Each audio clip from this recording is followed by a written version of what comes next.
Chapter 6. Uh-oh. My eyes opened and I could see the sun behind the branch of a Christmas tree.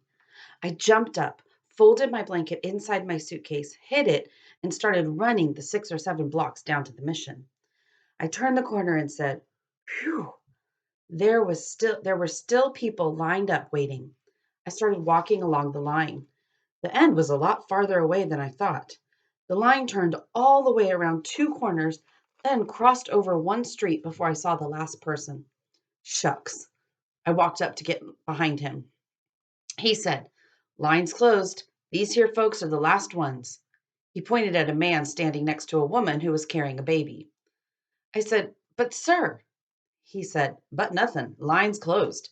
These here folks are the last ones." It was time to start lying. If I didn't get any food now, I'd have to steal something out of someone's garbage, or I wouldn't be able to eat until the mission opened for supper. I said, "Sir, The man raised his hand and said, "Look, kid, everybody's got a story and everybody knows the rules. The line closes at 7 o'clock. How is it fair to these people who've been here since 5 o'clock that you could sleep until," he looked at his wristwatch, "until 7:15, then come busting down here expecting to eat? You think you got some kind of special privilege just 'cause you're skinny and raggedy? Look in the line. There's lots of folks look just like you. You ain't the worst.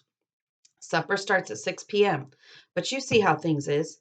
If you plan on getting fed, you better be in line by 4. Now get out of here before I get rough with you." Shucks, being hungry for a whole day is about as bad as it can get. I said, "But—" He reached in his pocket and pulled something out that looked like a heavy black strap and slapped it across his hand. "Uh-oh, here we go again." He said, "That's it. No more talk. You opened your mouth one time too many. You rotten kids today don't listen to no one. But I'm going to show you something that'll improve your hearing." He slapped the strap on his hand and started walking toward me. I was wrong when I said being hungry for a day is about as bad as it can get. Being hungry plus having a big knot on your head from a black leather strap would be even worse. I backed away, but only got 2 steps before I felt a giant warm hand wrap around my neck from behind.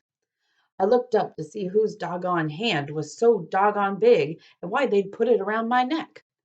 A very tall, square shaped man in old blue overalls looked down at me and said, "Clarence, what took you so long?" I got ready to say, "My name's not Clarence, and please don't choke me, sir. I'll leave." But as soon as I opened my mouth, he gave my head a shake and said, "I told you to hurry back. Now, where you been?" He gave me a shove and said, "Get back in line with your mama." I looked up and down the line to see who was supposed to be my mama when a woman pointed her finger at her feet and said, "Clarence, you get over here right now." There were 2 little kids hanging onto her skirt. I walked over to where she was and she gave me a good hard smack on the head. Shucks, for someone who was just pretending to be my mama, she sure did slap me a good one. I said, "Ow." The big square man who'd grabbed my neck looked at the man with the strap and said, "Boy had to go use the bathroom. Told him not to waste time, but like you said, these kids today don't listen to nobody." The strap man looked at the size of the man who called me Clarence and walked back to the end of the line. When the overall man got back in line, I said, "Thank you, sir. I really tried to get—" But he popped me in the back of the head hard and said, "Next time, don't be gone so long." The 2 little kids busted out laughing and said, "Na, na, na, na, na, Clarence got a lickin', Clarence got a lickin'." I told him, "Shut up and don't call me." Then both my pretend papa and my pretend mama smacked my head. She looked at the people direct behind us and said, "Mercy, when they get to be this age." The people weren't too happy about me taking cuts in line, but when they looked at how big my pretend daddy was, and they saw how hard him and my pretend mama were going upside my head, they decided they wouldn't say anything. I was grateful to these people, but I wish they'd quit popping me in the head. It seems like with all the names in the world, they could have come up with a better one for me than Clarence. I stood in line with my pretend family for a long, long time. Everybody was very quiet about standing in line, even my pretend brother and sister and all the other kids. When we finally got around the last corner and could see the door and folks going in it, seemed like a bubble busted and people started laughing and talking. The main thing people were talking about was the great big sign that was hanging over the building. It showed a gigantic picture of a family of four rich white people sitting in a car driving somewhere. You could tell it was a family because they all looked exactly alike. The only difference amongst them was that the daddy had a big head and a hat, and the mama had the same head with a woman's hat, and the girl had two big yellow pigtails coming out from above her eyes. They all had big shiny teeth and big shiny eyes and big shiny cheeks and big shiny smiles. Shucks, you need to squint your eyes if that shiny family drove anywhere near you. You could tell they were rich because the car looked like it had room for 8 or 9 more people in it, and because they had movie star clothes on. The woman was wearing a coat with a hunk of fur around the neck, and the man was wearing a suit and tie, and the kids looked like they were wearing $10 a piece jackets. Writ above their car in fancy letters, it said, "There's no place like America today." My pretend daddy read it and said, Well, you got to give them credit. You wouldn't expect that they'd have the nerve to come down here and tell the truth. When we finally got into the building, it was worth the wait. The first thing you noticed when you got inside was how big the place was, and how many people were in it, and how quiet it was. The only sound you could hear was when someone scraped a spoon across the bottom of their bowl, or pulled a chair in or put one back, or when people in front of you dragged their feet on the floor, moving up to where they were spooning out the food.